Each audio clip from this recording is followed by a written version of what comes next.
Hi అండి, అందరికీ నమస్కారం. ఈరోజు మీకోసం ఒక కథ. కథలోకి వెళ్తే, ఆకాశం అంటే పందిరి, కండ్ల పండగ అలంకరించిన పూల తోరణాలు, ఎక్కడ చూసినా పట్టు వస్త్రాలు, బంగారు ఆభరణాలతో మెరిసిపోతున్న అతిథులు. ఆ కళ్యాణ మండపం ఒక ఇంద్రభవనాన్ని తలపిస్తుంది. అదొక సామాన్యమైన పెళ్లి కాదు, దేశంలోని అతిపెద్ద వ్యాపార సామ్రాజ్యానికి వారసుడైన ఆదిత్యవర్మ వివాహ వేదిక అది. ఆదిత్యవర్మ వయసు 28 సంవత్సరాలు, 6 అడుగుల ఎత్తు, గంభీరమైన రూపం, ఎవరినైనా ఇట్టే ఆకర్షించే వ్యక్తిత్వం. కోట్ల రూపాయల ఆస్తి ఉన్నా అతని కళ్ళల్లో ఎప్పుడొక రకమైన వెలితి, ప్రశాంత కోసం వెతుకులాట కనిపిస్తుంది. అతనికి వ్యాపారం అంటే ప్రాణం, కానీ బంధాలు అనుబంధాలు అంటే అంతకంటే ప్రాణం. చిన్న వయసులోని తల్లిదండ్రులను కోల్పోయిన ఆదిత్య తన తాతయ్య రఘుపతి వర్మ పెంపకంలో పెరిగాడు. తాతయ్య అంటే అతనికి దైవంతో సమానం.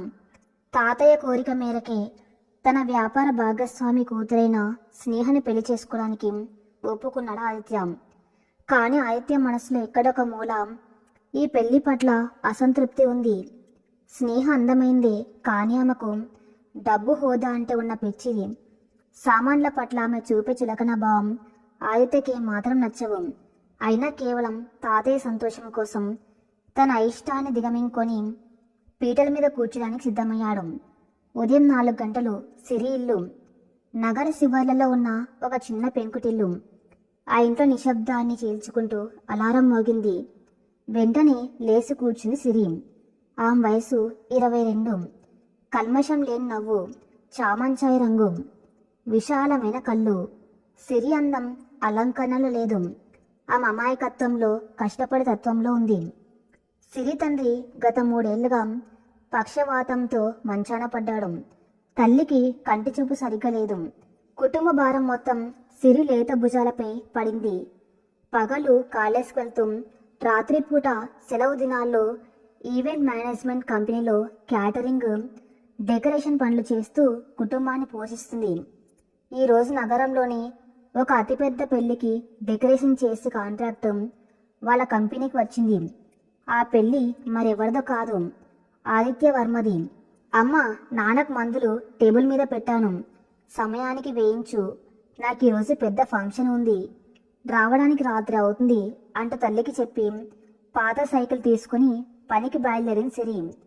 కళ్యాణ మండపం ఉదయం 8 గంటలు. మండపం అంతా సందడిగా ఉంది. సిరి తన బృందంతో కలిసి పూల అలంకరణ పనులు నిమగ్నమై ఉంది. ఒకవైపు పెళ్లి పనులు జరుగుతూ ఉండగా, మరోవైపు పెళ్లి కూతురు స్నేహ తన స్నేహితురాలతో కలిసి హడావిడి చేస్తుంది. స్నేహ వేసుకున్న నగలు, చీర చూసి అందరూ ఆశ్చర్యపోతున్నారు. ఆమె కళ్ళల్లో అహంకారం స్పష్టంగా కనిపిస్తుంది. సిరి పనిలో మునిగిపోయి చేతిలో బంతిపూల దండతో వేగంగా నడుచుకుంటూ వెళ్తుంది. అదే సమయంలో ఫోన్లో మాట్లాడుతూ అటుగా వస్తున్న స్నేహను సిరి గమనించలేదు. ఇద్దరు అనుకోకుండా ఢీకొన్నారు. సిరి చేతిలో ఉన్న పూల బుట్ట కింద పడి కొన్ని పూలు స్నేహ ఖరీదైన పట్టుచీర మీద పడ్డాయి. అంతే, స్నేహ అహంకారం పడవెప్పింది. ఏ బ్లడ్ ఈడియట్, కళ్ళు ఎక్కడ పెట్టుకున్నావే అంటూ గట్టిగా అరిచింది స్నేహ. మండపంలో ఉన్న వాళ్ళంతా ఒక్కసారిగా అటువైపు చూశారు. సిరి భయంతో వణికిపోయింది. క్షమించండి మేడం, నేను చూసుకోలేదు అంటూ తల వంచుకుని క్షమాపణ అడిగింది సిరి. చూసుకోలేదా? ఈ చీర ఖరీదు ఎంతో తెలుసా నీకు? నీ బతుకంతా కష్టపడినా దీన్ని అంచును కూడా కొనలేవు. ఏకదం రోడ్డు మీద అడుక్కునే దానిలా ఉన్నావు. ఎవరా దీన్ని ఇక్కడికి రాణించింది? సెక్యూరిటీ, గెట్ హర్ అవుట్ అని రౌద్రంగా అరిచింది స్నేహం. సిరి కళ్ళల్లో నీళ్లు తిరిగాయి. ప్లీజ్ మేడం, నన్ను పనిలోంచి తీసేయకండి, నా కుటుంబం నా మీదే ఆధారపడి ఉంది, నా తండ్రి మంచాన పడ్డాడు, ఇంకెప్పుడు ఇలాంటి తప్పు జరగదు అని 2 చేతులు జోడించి ప్రాధేయపడింది. కానీ స్నేహ కనకరించలేదు. నీ కష్టాలతో నాకేంటి పని? యూ డర్టీ గర్ల్, నా పెళ్లి రోజు ఉదయాన్నే నా మూడు ఖరాబ్ చేశావు అంటూ సిరిని చేతితో బలంగా నెట్టేసింది. సిరి వెనక్కి పడబోయి అక్కడే ఉన్న ఒక ఇనుప స్టాండ్కు తగిలి ఆమె నుదుటికి చిన్న గాయమై రక్తం కారింది. అయినా ఎవరు ఆమెకు సాయం చేయడానికి ముందుకు రాలేదు. సరిగ్గా అప్పుడే మేడపై నుంచి కిందకు వస్తున్న ఆదిత్య ఈ దృశ్యాన్ని మొత్తం చూశాడు. అతని రక్తం మరిగిపోయింది. తప్పు చేయకపోయినా ప్రాధేయపడుతున్నాం ఒక పేద అమ్మాయిని తన కాబోయే భార్య స్నేహ అంత క్రూరంగా అవమానించడం చూసి అతని మనసు వికలమైంది. సిరి కళ్ళల్లో కారుతున్న కన్నీళ్లు ఆమె నిస్సహాయత ఆదిత్య గుణం తాకాయి. స్నేహ అందం వెనక ఉన్న రాక్షసత్వం అతనికి స్పష్టంగా అర్థమైంది. డబ్బు ఉందని ఇంత అహంకారమా? తోటి మనిషిని మనసులా చూడలేక ఈమెతో నేను జీవితాన్ని ఎలా పంచుకోగలను అని ఆదిత్య మనసులో తీవ్రమైన సంఘర్షణ మొదలైంది. ముహూర్త సమయం ఉదయం 11:30 గంటలు. పెళ్లి సమయం ఆసన్నమైంది. పండితులు మంత్రాలు చదువుతున్నారు. సన్నాయి మేళం మారుమోగుతుంది. ఆదిత్య పెళ్లి దుస్తుల్లో మండపం మీద కూర్చున్నాడు. అతని ముఖంలో సంతోషం లేదు, ఒక నిశ్చలమైన గంభీరత ఉంది. తాతయ్య రఘుపతి వర్మ ఆనందంగా ఆదిత్య పక్క నిలబడి అన్ని పనులు దగ్గరుండి చూసుకుంటూ ఉన్నాడు. స్నేహను పెళ్లి కూతురి గెటప్లో మండపం మీదకు తీసుకొచ్చారు. ఆమె నవ్వుతూ అందరికీ అభివాదం చేస్తూ వచ్చి ఆదిత్య పక్కన కూర్చుంది. ఆదిత్య కనీసం ఆ వంక చూడలేదు. అతని చూపులన్నీ మండపానికి దూరంగా ఒక మూల స్తంభం చాటున నిలబడి ఉన్న సిరి మీదే ఉన్నాయి. సిరి నుదుటి మీద రక్తం తుడిచేసుకుని ఒక చిన్న బ్యాండేజ్ వేసుకుని ఉంది. ఆ ముఖం పాడిపోయి ఉంది. కళ్ళల్లో ఇంకా కన్నీటి ఛాయలు ఉన్నాయి. అయినా సరే చేతిలో పూల పళ్ళెం పట్టుకొని తన విధి నిర్వహిస్తుంది. తన్ను అంతలా అవమానించిన ఎదురు చెప్పలేని ఒక పేదరికపు నిస్సహాయత ఆమె కళ్ళలో కనిపిస్తుంది. పండితులు ఆదిత్య చేతికి మంగళసూత్రాన్ని అందించారు. నాయన ఆదిత్య, ముహూర్త సమయం అవుతుంది. అమ్మాయి మేల్లో మాంగళ్యధారణ చెయ్యి అని పండితులు చెప్పారు. తాతయ్య ఆనందంగా ఆదిత్య భుజం తట్టి కట్టు నాన్న అని అన్నాడు. ఆదిత్య నెమ్మదిగా లేచి నిలబడ్డాడు. అతని చేతిలో 3 ముళ్ళ బంధానికి ప్రతీక అయిన మంగళసూత్రం ఉంది. స్నేహ సిగ్గుపడుతూ తల వంచుకుంది. మండపంలో ఉన్న వేలాది కళ్ళు ఆదిత్య వైపే చూస్తున్నాయి. కెమెరా ఫ్లాష్లు మెరుస్తున్నాయి. కానీ ఆదిత్య చేతులు ముందుకు కదల్లేదు. అతని మనసులో ఉదయం జరిగిన సంఘటన మెదులుతుంది. స్నేహ మాటలు, నీ బతుకంత కష్టపడినా దీని అంచు కూడా కొనలేవు. డర్టీ గర్ల్, ఆ మాటలు అతని చెవుల్లో మారుమోగుతున్నాయి.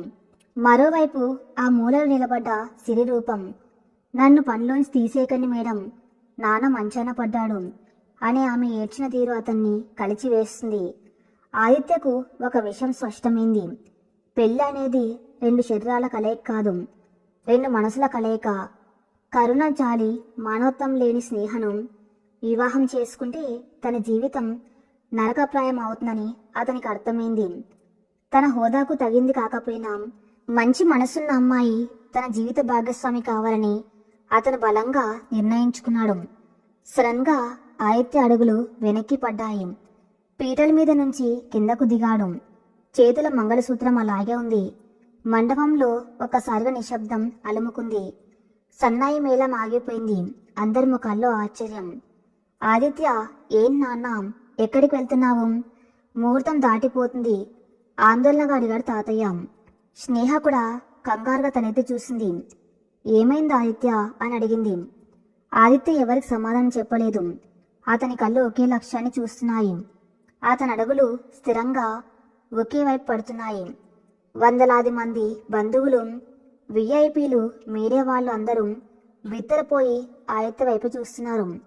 ఆదిత్య నడుచుకుంటూ వెళ్ళి మండపానికి దూరంగా నిలబడి ఉన్న సిరి ముందు ఆగాడు.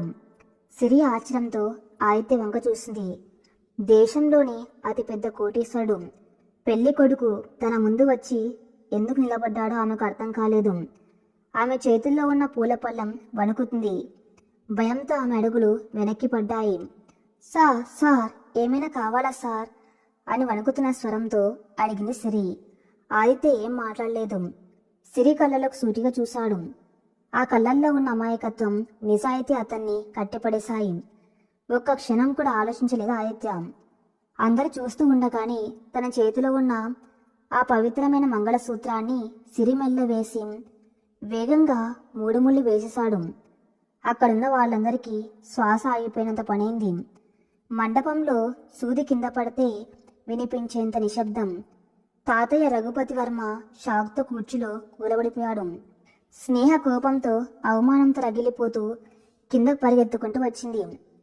సిరికి అసలు ఏం జరిగిందో అర్థం కావడానికి కొన్ని క్షణాలు పట్టింది. తన మెల్లో పడ్డ పసుపు తాడును, అందులో ఉన్న బంగారు తాళిబొట్టును చూసుకుని గట్టిగా ఏడ్చేసింది. చేతిలో ఉన్న పూల పళ్ళం కింద పడిపోయింది. సార్, ఏం చేశారు సార్ మీరు? నా జీవితంతో ఎందుకు ఆడుకున్నారు? నేను కేవలం ఒక పనిదాన్ని సార్ అంటూ గుండెలు బాదుకుంటూ రోధించింది సిరి. ఆదిత్య చాలా ప్రశాంతంగా, సున్నితంగా సిరి భుజాలు పట్టుకుని ఆమె కన్నీళ్లు తుడిచాడు. నువ్వు పనిదానివి కాదు సిరి. ఈ క్షణం నుంచి ఈ ఆదిత్యవర్మ భార్యవి, ఈ సామ్రాజ్యానికి మహారాణివి అని దృఢమైన స్వరంతో చెప్పాడు. ఆ మాటలు మండపమంతా ప్రధ్వనించాయి. స్నేహ కోపంతో ఊగిపోతూ ఆదిత్య ముందుకు వచ్చింది. మండపంలో వాతావరణం నిశ్శబ్దంగా భయంకరంగా ఉంది. ఎవరు ఊహించని ఈ పరిణామానికి అక్కడున్న వారంతా శిలాప్రతిమల్లా మారిపోయారు. సిరి మెల్లో తాళి కట్టిన ఆదిత్య ముఖంలో ఎలాంటి ఆందోళన లేదు. ఒక దృఢమైన నిశ్చయం మాత్రమే ఉంది. కానీ ఆ క్షణంలో అక్కడ ఒక అగ్నిపర్వతం బద్దలైంది. ఆ అగ్నిపర్వతం పేరే Sneha. How dare you Aditya, how dare you అంటూ కళ్ళు ఎర్రబడగా అరుచుకుంటూ ఆదిత్య ముందుకు వచ్చిన స్నేహ. ఆమె చేతులు కోపంతో వణుకుతున్నాయి. నన్ను, నా కుటుంబాన్ని ఇంతమంది ముందు అవమానిస్తావా? నా స్థాయి ఎక్కడా? ఈ రోడ్డు మీద అడుక్కునే దాని స్థాయి ఎక్కడా? ఈ దరిద్రాలి కోసం నన్ను కాదంటావా అంటూ సిరిని చూసి అసహ్యంగా ఉమ్మి వేసినంత పనిచేసింది. సిరి భయంతో వణికిపోతూ ఆదిత్య వెనక్కి నక్కింది. తన వల్ల ఇంత పెద్ద గొడవ జరుగుతుందని, ఆ కోటీశ్వర్ల మధ్య తను నలిగిపోతున్నానని ఆమెకు అర్థమవుతుంది. ఆదిత్య స్నేహ కళలోకి సూటిగా చూశాడు. అతని చూపుల్లో కోపం కంటే జాలి ఎక్కువగా ఉంది. స్థాయి, స్థాయి అంటున్నావు కదా స్నేహం, ఏంటి నీ స్థాయి? నీ బ్యాంక్ బ్యాలెన్స్, నీ తండ్రి ఆస్తి, నువ్వు వేసుకున్న ఈ ఖరీదైన బట్టలు, ఇవేనా నీ స్థాయిని నిర్ణయించేది? ఉదయం ఈ అమ్మాయిని నువ్వెంత దారుణంగా అవమానించావో నేను కళ్ళారా చూశాను. తప్పు లేకపోయినా చేతులు జోడించి ప్రాధేయపడుతున్న ఒక నిస్సహాయరాల్ని కాలి కింద చెప్పులా తీసిపరేశావు. డబ్బు ఉందన్న అహంకారంతో కళ్ళు నెత్తికెక్కిన నీకు దయాకరణ, తోటి మనిషిని గౌరవించే సంస్కారం లేవు. అలాంటి నువ్వు ఈ ఆదిత్యవర్మ భార్యగా నా ఇంటి మహాలక్ష్మిగా అడుగుపెట్టే అర్హత కోల్పోయావు. అందుకే నిన్ను కాదని కల్మషం లేని ఈ సిరిని పెళ్లి చేసుకున్నాను అని స్పష్టంగా గంభీరంగా చెప్పాడు ఆదిత్య. ఆ మాటలకు స్నేహ తండ్రి ప్రకాష్ ముందుకొచ్చాడు. ఆదిత్య, నా కూతుర్ని అవమానించి చాలా పెద్ద తప్పు చేశావు. నా వ్యాపార మద్దతు లేకపోతే నీ కంపెనీ ఏమవుతుందో నీకు తెలుసు కదా.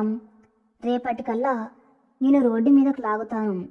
ఈ పెళ్లి చెల్లదని ప్రకటించి నా కూతురికి క్షమాపణ చెప్పు అని బెదిరింపు ధోరణిలో అన్నాడు. ఆదిత్య పెదవులపై ఒక చిన్న చిరునవ్వు వెలిసింది. ప్రకాష్ గారు, నా సామ్రాజ్యాన్ని నేను నా స్వంత కృషితో, నా తాతయ్య ఆస్తులతో నిర్మించుకున్నాను. మీ మద్దతుతో నేను ఎదగలేదు. నా మద్దతు మీ నిలబడ్డారనే నిజం మర్చిపోకండి. నా వ్యాపారాన్ని నాశనం చేయటం మీ తరం కాదు. ఇక క్షమాపణ అంటారా? తప్పు చేసిన మీ అమ్మాయిని క్షమాపణ అడగమనండి. నేను అడగను. దయచేసి మీరు ఇక్కడి నుంచి వెళ్ళవచ్చు అని తేల్చి చెప్పేశాడు. అవమాన భారంతో ప్రకాష్, స్నేహ అక్కడి నుంచి కోపంగా వెళ్ళిపోయారు. వాళ్ళు వెళ్ళిన తర్వాత ఆదిత్య తాతయ్య రఘుపతి వర్మ నెమ్మదిగా నడుచుకుంటూ ఆదిత్య దగ్గరకు వచ్చాడు. ఆయన కళ్ళల్లో నీళ్లు ఉన్నాయి. ఏం చేశావురా ఆదిత్య? ఈ తాతయ్య పరువు మొత్తం గంగలో కలిపేశావు కదరా. మన ఆస్తి ఏంటి, మన వంశం ఏంటి? ఎక్కడో డెకరేషన్ చేసుకుని ఈ పిల్ల మన ఇంటి కోడలేంట్రా? ఈ సమాజానికి నేనేమని సమాధానం చెప్పాలి అంటూ గుండె పగిలేలా రోధించాడు. ఆదిత్య వెంటనే వెళ్ళి తాతయ్య పాదాలకు నమస్కరించాడు. నన్ను క్షమించు తాతయ్య, నేను నీ మాట చెవదాటను అని నీకు తెలుసు. కానీ స్నేహ లాంటి రాక్షసిని పెళ్లి చేసుకుంటే నా జీవితం, మన ఇల్లు నరకం అవుతుంది. నువ్వెప్పుడు ఒక మాట చెప్పేవాడివి, ఇంటికి వచ్చే కోడలు గుణవతి అయితే ఆ ఇల్లు స్వర్గం అవుతుంది అని. ఈ సిరి పేదరాలే కావచ్చు, కాంతన తల్లిదండ్రుల కోసం రాత్రింబవళ్ళు కష్టపడే బాధగల కూతురు, కల్మషం లేని మనసున్న పిల్ల. నాకొక వ్యాపార భాగస్వామి వద్ద తాతయ్య. ఒక మంచి జీవన సహచారి కావాలి. దయచేసి నన్ను అర్థం చేసుకో అంటూ తాతయ్య చేతులు పట్టుకుని బతిమలాడడం. రఘుపతి వర్మకు తన మనవడి మీద ఉన్న నమ్మకం అలాంటిది. ఆదిత్య ఏ పని చేసినా 100 సార్లు ఆలోచించి చేస్తారని ఆయనకు తెలుసు. సిరి వంక ఒకసారి చూశాడు. ఆమె ఇంకా ఏడుస్తూనే ఉంది. భయంతో ముడుచుకుపోయి ఉన్న ఆమెను చూస్తే ఆయనకు కూడా కొంత జాలి వేసింది. అయినా మనసు పూర్తిగా అంకరించక మౌనంగా తల ఊపి అక్కడి నుంచి వెళ్ళిపోయాడు. ఇప్పుడు ఆదిత్య సిరి మాత్రమే మిగిలారు. బంధువులంతా గుసగుసలాడుకుంటూ వెళ్ళిపోతున్నారు. సిరి నెమ్మదిగా ఆదిత్య వైపు తిరిగింది. ఆమె 2 చేతులు జోడించి, సా, నా దండం సా, నన్ను వదిలేయండి. మీ పెద్ద పెద్ద ప్రపంచాలతో నాకు సంబంధం లేదు. నా బతికేదో నేను బ్రతుకుతాను. ఈ పూలదండలు వేసినట్లు నా మెల్లో ఇది వేశారు. నేనిది తీసి ఇచ్చేస్తాను. నన్ను నా ఇంటికి వెళ్ళనివ్వండి సా. నా తల్లిదండ్రులు నా కోసం ఎదురు చూస్తూ ఉంటారు. నా నాన్నకు పక్షవాతం, నా మీద ఆధారపడి ఉన్నారు సార్ అంటూ బోర్న విలిపించింది. ఆదిత్య ఆమె చేతులను సున్నితంగా పట్టుకుని కిందకు దించాడు. సిరి, పెళ్లి అనేది నేను ఆడుకునే ఆట కాదు. ఇది ఒక పవిత్రమైన బంధం. నువ్వు ఒప్పుకున్నా ఒప్పుకోకపోయినా ఇప్పుడు నువ్వు నా భార్యవి. నీ తండ్రి బాధ్యత, నీ కుటుంబ బాధ్యత ఇక నాది. నిన్ను ఏ కష్టము రాకుండా చూసుకునే బాధ్యత నాది. నాకు తెలుసు ఇది నీకు చాలా ఆకస్మికంగా జరిగింది. నువ్వు జీర్ణించుకోలేకపోతున్నావు. నేను నీకు సమయం ఇస్తాను. నేను బలవంతం చేయను. కానీ తాళిని మాత్రం తీసే ప్రయత్నం చేయకు. డ్రా వెళ్దాం అంటూ కారు వైపు దారి తీశాడు. సిరికి ఏం చేయాలో పాలుపోలేదు. ఆమెకు ఆయితతో వెళ్ళటం ఇష్టం లేదు. కానీ అతని గంభీరమైన మాటలు, అతని కళ్ళల్లో కనిపించిన ఒక రకమైన నిజాయితీ ఆమెను కదలనీయకుండా చేశాయి. తన తండ్రి వైద్యానికి డబ్బులు లేక పడుతున్న ఇబ్బందులు గుర్తొచ్చాయి. ఒక యంత్రంలా ఆదిత్య వెనకాలే నడిచి వెళ్ళి కారులో కూర్చుంది. ఆనంద నిలయం. మధ్యాహ్నం 2 గంటలు. ఆదిత్య కారు ఒక పెద్ద భవంతి ముందు ఆగింది. దాని పేరు ఆనంద నిలయం. ఆ ఇల్లు ఒక ప్యాలెస్ని తలపిస్తుంది. చుట్టూ పచ్చని లానం, పెద్ద స్విమ్మింగ్ పూల్, డజన్ల కొద్ది సేవకులు. సిరి ఆ ఇల్లు చూసి భయపడిపోయింది. తనెప్పుడు అలాంటి ఇల్లు సినిమాలోని చూసింది. కారు దిగ్గానే ఇంట్లోని పని వాళ్ళంతా ఆశ్చర్యంగా సిరి వైపు చూశారు. వాళ్ళందరికీ స్నేహ వస్త్రం తెలుసు. కానీ ఆదిత్య పక్కన ఒక సామాన్యమైన పట్టుచీర కట్టుకుని నుదుటి మీద చిన్న గాయంతో ఉన్న సిరిని చూసి వాళ్ళకేమీ అర్థం కాలేదు. ఆదిత్య వాళ్ళందరినీ పిలిచి, ఈమె పేరు సిరి, ఈ ఇంటి కొత్త యజమానురాలు. ఇకపై నా భార్యగా ఇంటికి సంబంధించిన అన్ని నిర్ణయాలు తనే తీసుకుంటుంది. తనని గౌరవంగా చూసుకోవాల్సిన బాధ్యత మీ అందరిది అని గట్టిగా చెప్పాడు. అందరూ తలలు ఊపారు. ఇంట్లో కడుగు పెడుతున్న సిరికి గుండె వేగంగా కొట్టుకుంటుంది. లోపల ఇంటీరియర్, పెద్ద పెద్ద షాండియర్లు, ఖరీదైన సోఫాలు చూసి ఆమెకు తల తిరుగుతున్నట్టు అనిపించింది. ఆదిత్య సిరిని మేడపైకి తీసుకువెళ్ళాడు. అదొక చాలా పెద్ద బెడ్రూమ్. గది మధ్యలో ఒక పెద్ద కింగ్ సైజ్ బెడ్ ఉంది. బాల్కన్లోంచి చూస్తే మొత్తం గార్డెన్ కనిపిస్తుంది. ఇది నా గది, అంటే ఇప్పటి నుంచి మన గది. నువ్వు వెళ్ళి స్నానం చేసి ఫ్రెష్ అవ్వు. నీకు కావలసిన బట్టలు ఆ కబోర్డ్లో ఉన్నాయి. నీకేమైనా కావాలంటే నా పర్సనల్ అసిస్టెంట్ కింద ఉంటాడు, అతన్ని అడుగు అని చెప్పి ఆదిత్య గదిలోంచి బయటకు వెళ్ళబోయాడు. సార్ అని పిలిచింది సిరి. ఆదిత్య ఆగి వెనక్కి తిరిగాడు. సార్ కా సిరి, ఆదిత్య అని పిలువు. అది కాదు, నా వాళ్ళు, నా అమ్మ నాన్న అంటూ మళ్ళీ కన్నీళ్లు పెట్టుకుంది. నీ కుటుంబం గురించి నువ్వు బాధపడకు, నేను అన్నీ చూసుకుంటాను. నువ్వు ముందు ప్రశాంతంగా ఉండని చెప్పి ఆదిత్య తలుపులు వేసుకుని వెళ్ళిపోయాడు. సిరి ఆ గదిలో ఒంటరిగా మిగిలిపోయింది. మంచం మీద కూర్చొని తన మెల్లో ఉన్న తాళి పట్టుకుని చూసుకుంది. ఉదయం 4 గంటలకు ఒక సామాన్యమైన డెకరేషన్ పని అమ్మాయిగా నిద్రలేచిన తను మధ్యాహ్నం 2 గంటలకల్లా 100 కోట్ల ఆస్తికి యజమానురాలు ఎలా అయిపోయిందో ఆమెకు ఒక కల్లాగా అనిపిస్తుంది. కానీ ఇదంతా నిజం. ఆదిత్య ఎందుకు తన్ని పెళ్లి చేసుకున్నాడు? కేవలం ఆ స్నేహం మీద కోపంతోనా, లేక తన మీద జాలితోనా? ఈ పెద్ద ఇంట్లో తను ఇడమగలదా? ఇలా ఎన్నో ప్రశ్నలు ఆ మనసును తొలిచేస్తున్నాయి. బాత్రూంలోకి వెళ్ళి అద్దంలో తన్ను తాను చూసుకుంది. కన్నీళ్లతో ముఖమంతా వాడిపోయి ఉంది. స్నానం చేసి కబోర్డ్ తెరిచి చూస్తే అందులో అన్ని ఖరీదైన చీరలు, డ్రెస్సులు ఉన్నాయి. వాటిలో ఒక సింపుల్గా ఉన్న కాటన్ చీరను ఎంచుకొని కట్టుకుంది. రాత్రి 8 గంటలు. ఆదిత్య గదిలోకి వచ్చాడు. సిరి సోఫాలో ముడుచుకొని కూర్చొని నిద్రపోయింది. ఆ ముఖం చూస్తే చాలా అలసిపోయినట్టుగా ఉంది.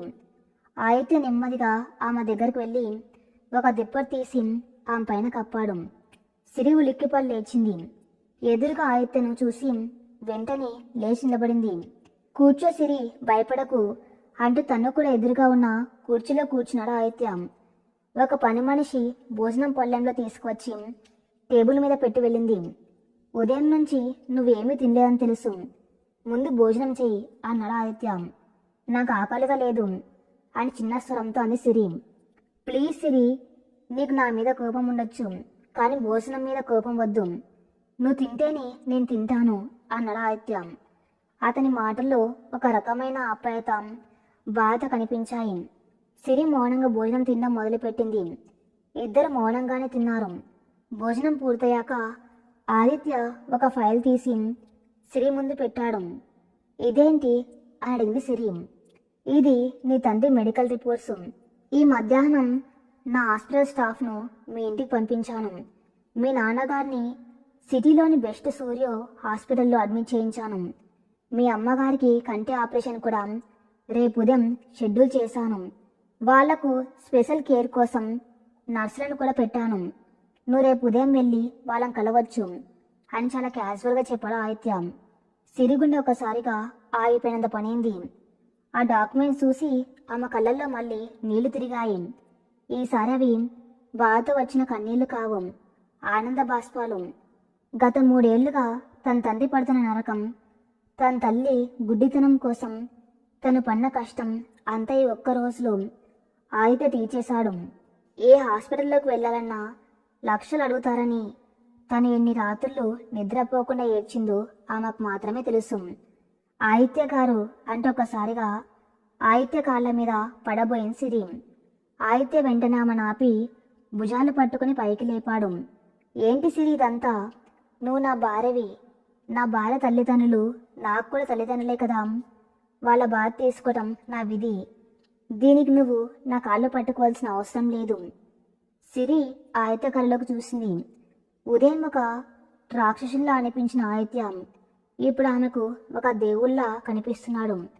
తన అందం చూసి కాదు, తన కష్టం చూసి జాలితో ఈ పెళ్లి చేసుకున్నాడని ఆమెకు అర్థమైంది. అతనికి డబ్బు ఉందేమో కానీ అంతకు మించిన మంచి మనసు ఉందని ఆమెకు తొలిసారిగా అనిపించింది. చాలా రాత్రి అయింది, నువ్వు పడుకో అని చెప్పి ఆదిత్య సోఫా వైపు వెళ్ళాడు. మీరు ఇక్కడ అని సందేహంగా అడిగింది సిరి మంచం వైపు చూస్తూ.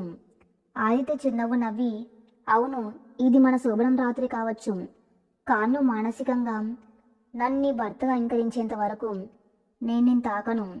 ఇది నీకు నా మాట. నువ్వు ధైర్యంగా బెడ్ మీద పడుకో, నీ సోఫాలో పడుకుంటాను. నీకెప్పుడు కంఫర్టబుల్గా అనిపిస్తే అప్పుడే మనం నిజమైన భార్యాభర్తలుగా మారుదాం అని చెప్పి దుప్పటి కప్పుకొని సోఫాలో పడుకున్నాడు. సిరి ఆదిత్య వైపు ఆశ్చర్యంగా చూస్తూ ఉండిపోయింది.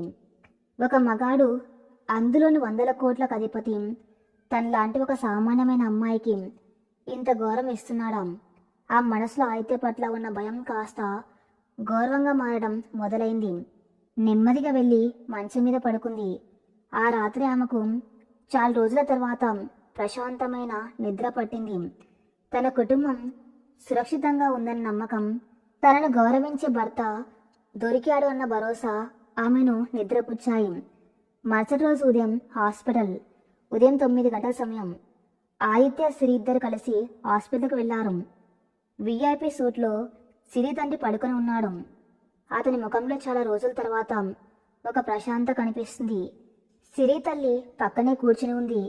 వాళ్లకు ఆదిత్య గురించి, జరిగిన పెళ్లి గురించి ముందే ఆదిత్య మనసులో చెప్పి ఉన్నారు.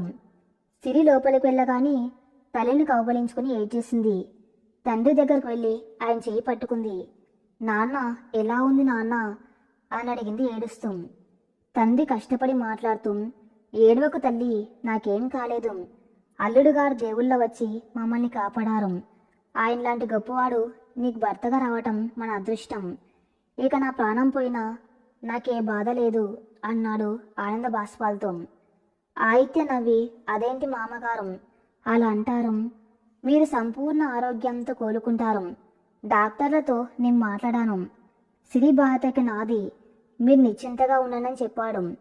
సిరి తల్లి ఆదిత్య చేతులు పట్టుకుని, బాబు, నా కూతురు చాలా కష్టాలు పడింది, తన్ని బాగా చూసుకోండి అని అడిగింది.